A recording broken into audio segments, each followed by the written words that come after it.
All right, it's freezing in the My Two Cents studio today, and I should have a sweater on, but come on. Today I'm really excited because I have my hands on the brand new unreleased Argos fragrance. This is called Jupiter's Lightning. We're going to do an unboxing. I'm going to let you know what I think of it right out of the bottle, and I'm going to let you know whether this is a hit or if it's just missing the mark. Come on. At the end, I'm going to give you my 2 cents. Let's get going.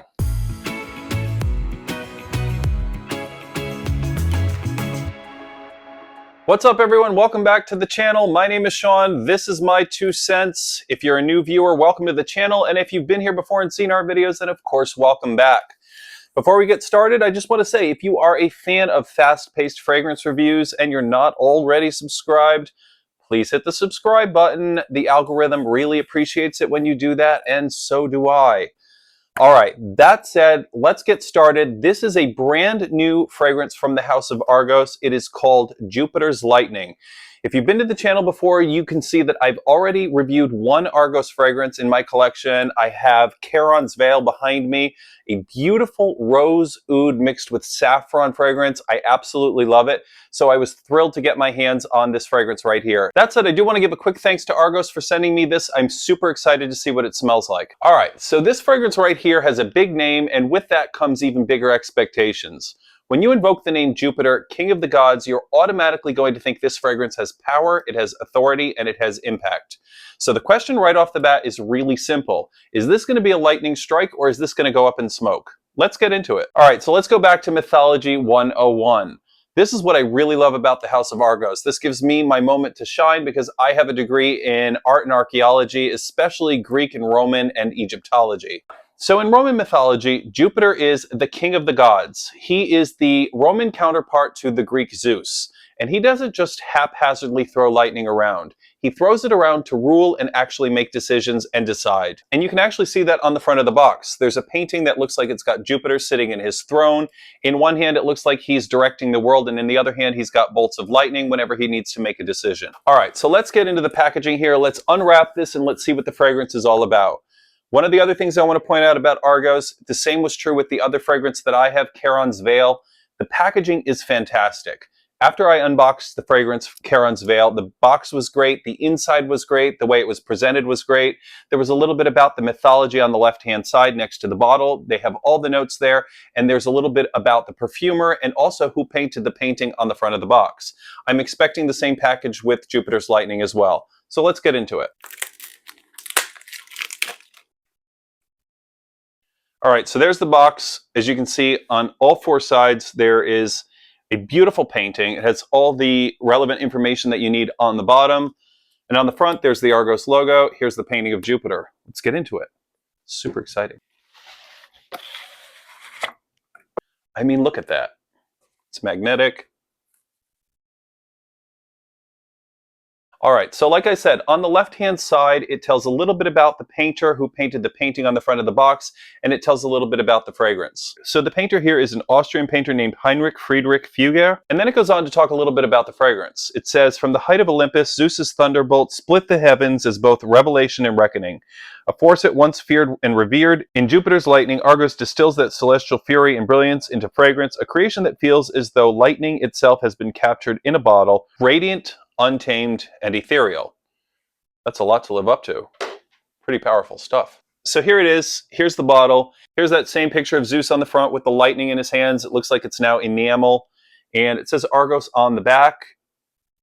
Oh my God. I'm just noticing this right now. They put my name on the bottle. That's fantastic. They engraved it with my name on it. That's unbelievable. I'm like having a moment right now. That's so cool. Yeah, that's great. Nice touch, Argos.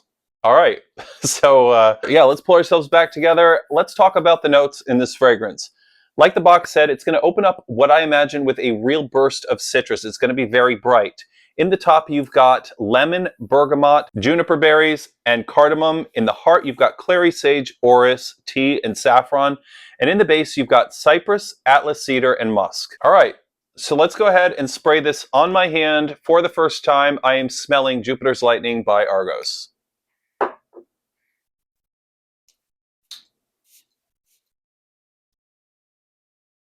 Oh, super bright. Oh yeah, right off the bat, this is bright and it is very sharp. I'm getting definitely lemon. So I'm getting very strong lemon. I'm getting the bergamot, and I'm also getting that cardamom. That's keeping it a little bit sharp. There's a little bit of spice here. This isn't really a Indian-y type spice cardamom. It's just enough to make this really interesting. Yeah, there's almost a sting here. So you've got juniper berries as well, which tend to cool a fragrance off. Think Silver Mountain Water by Creed. And it feels like that's what this is doing here. It's not allowing the fragrance to get particularly too bright at the beginning. And then the spicy note for me almost adds, like, I hate to say it, but thinking about what the fragrance is trying to communicate, it almost feels like a static charge, like a little bit of a shock in the fragrance. And that's what I'm getting at the top. And it's that spice of the cardamom that's making it very interesting in the top notes. This is not a generically fresh fragrance. It's fresh out of the bottle, but I don't think that you would smell this and think this is going to be a very light, very easy to wear fragrance that's just going to be worn on a day that you're going to the beach, or you can put it on a summer afternoon when you're going to brunch. This is more complex than that. This has got more depth. This has got more personality. It has a little bit more story behind it. The spice is keeping this both awake, alert. It's giving you pause. I think right off the bat, you're immediately drawn to the lemon. You're immediately drawn to the bergamot. And you're going to take this for a fresh, light, easy to wear citrus fragrance. But the cardamom is very intelligently played here, and this is giving it a little bit more depth. Then you've got clary sage and you've got tea, keeping this very dry. It's keeping it restrained. This isn't a tea fragrance, though. I want to be clear. I've had it on my hand now about 10 minutes, and the citrus notes are starting to pull back. And you get that tea in the middle. You get a little bit of saffron as well, but this isn't turning it sweet at all. It's adding a little bit of warmth. It's there more like for a glow, I would say. And I know that I mentioned that this has orris in it as well in the center, and orris is a very deliberate note.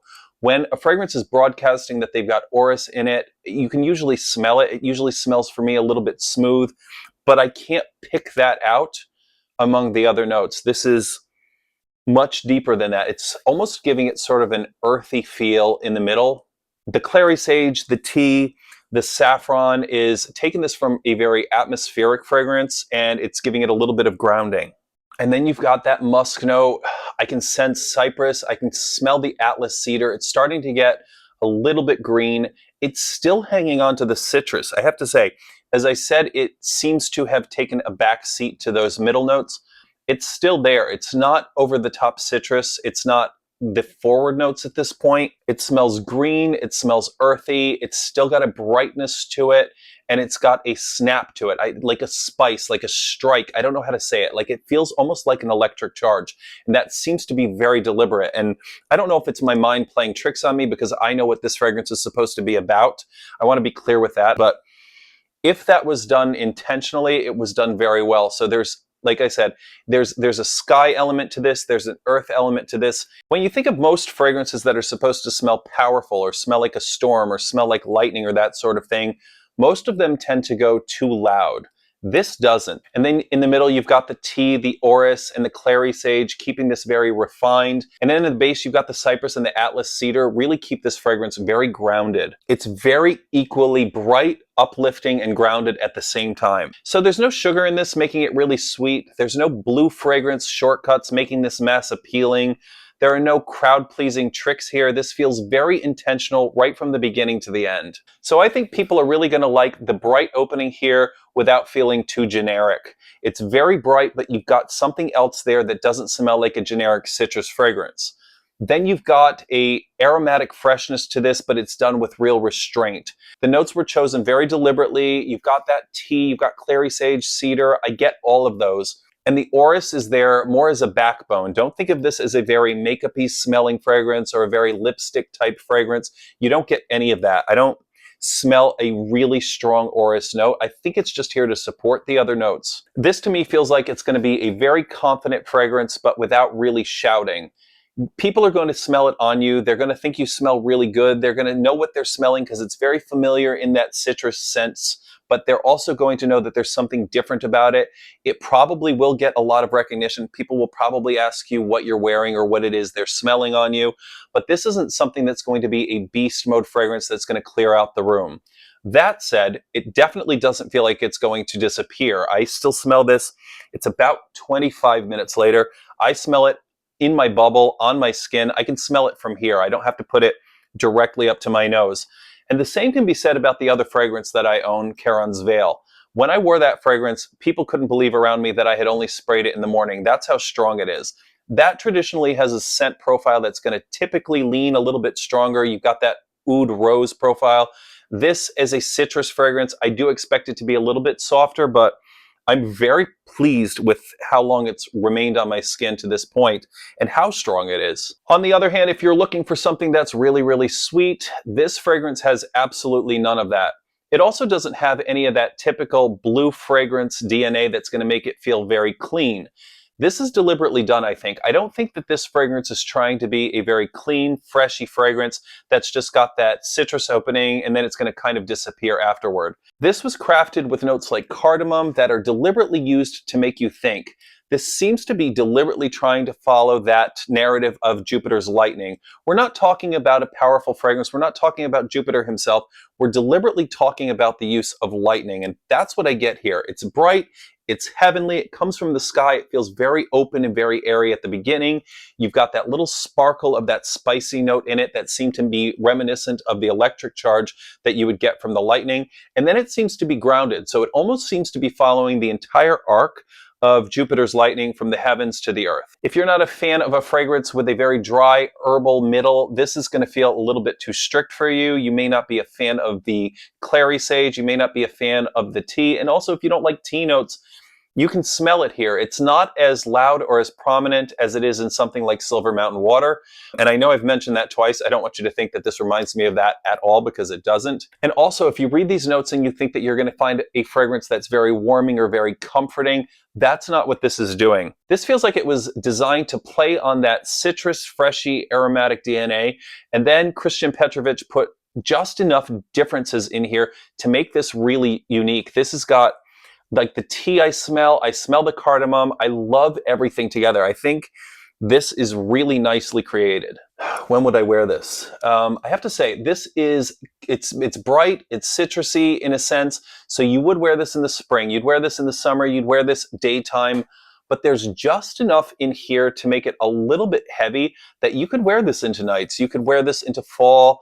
I'm not sure that this would be my pick for a winter fragrance. But I don't know. It's winter here in New York right now, and I intend to wear this on my next trip out of the apartment. I get out every now and again. But this is a very composed fragrance. If you want to wear something that's going to make you feel confident, it's going to make you feel composed, it's going to make you feel put together, but it's not going to be overly loud, and this isn't going to be one where you're trying to impress everybody by everybody being able to smell your scent or being put off a little bit. That's not this fragrance. This is composed, it's confident, and it's well put together. But yeah, I definitely can't wait to wear this more. I'm really excited to have my hands on it. I'm excited to see what other people think about it. As you know, I just opened this up here and I'm alone, but this excites me a little bit, and I really love that they put my name on the back. All right, it's time for me to give you my 2 cents on Jupiter's Lightning by Argos. All right, so no big secret, I absolutely love what they do over at the House of Argos. These 2 fragrances have been very special for me. I love the packaging. I love the mythology behind the fragrance. I love the thought that goes into creating these fragrances. And with all those frills, with the beautiful box, with the beautiful painting on the outside, the really nice bottle with the crystal on the top, this could have been a complete disaster because the fragrances themselves could have been a little bit lackluster. That's not the case here at all. Like I said, I also have Charon's Veil, and this one is a powerhouse. Everybody has done an oud rose fragrance, like I've said. This one has the addition of saffron in it, which really warms up the fragrance. It gives a little bit more brightness to the oud and the rose. If you don't know this one as well, check out Charon's Veil. But yeah, the fragrances themselves seem to be very well thought out, and they really don't appear to miss the mark. So what Argos seem to really understand here, and what other myth-inspired fragrances seem to miss, is the fact that lightning really isn't about chaos. It's about clarity. The lightning doesn't linger, it just reveals. And that's exactly the way this fragrance was composed. The opening here isn't chaotic and it doesn't confuse you. It just cuts.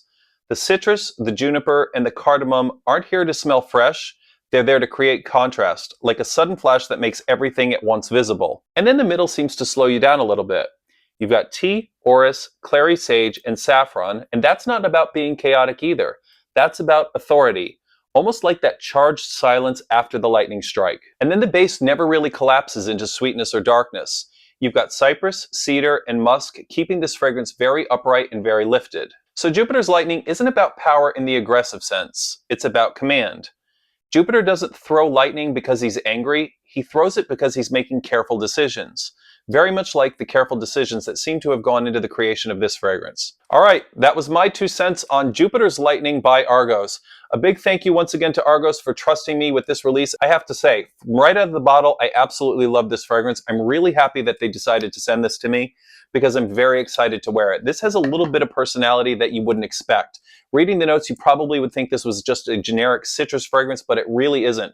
So far, with the 2 Argos fragrances that I'm quite familiar with, I really, really like what they do. But if you have any questions about this fragrance or any Argos fragrance in general, I also have to say they were kind enough to send me about 22 samples of all of their different fragrances, and I will be doing a speed dating round with each one of those fragrances and let you know what I think about them, and then I'm going to rank them. Watch out, Argos. Like I said, if you have any questions about this, please leave me a comment. I love responding to all the comments, the good, the bad, the nasty ones. If you have any questions about any of the fragrances in general or what this might remind me of, I have to sit with it a little more and I have to think about what this reminds me of, but I really, really like it. I like what it does and I can't wait to wear it. Thank you, Argos. Thank you all for watching. If you're not already subscribed, you know what to do. Hit the subscribe button. It's right there. The algorithm wants you to do that. And if you liked the video, give me a thumbs up. If you hated it, also give me a thumbs up. If you know any Argos fragrances that are your favorites, please let me know. I know a lot of people love Triumph of Bacchus. Like I said, I'm not familiar with it yet, but I do have the sample, so I'm eager to smell it. Thank you again for watching. Once again, that was my 2 cents. My name is Sean. You gotta love the shirt. I hope to see you next episode. Bye, everyone.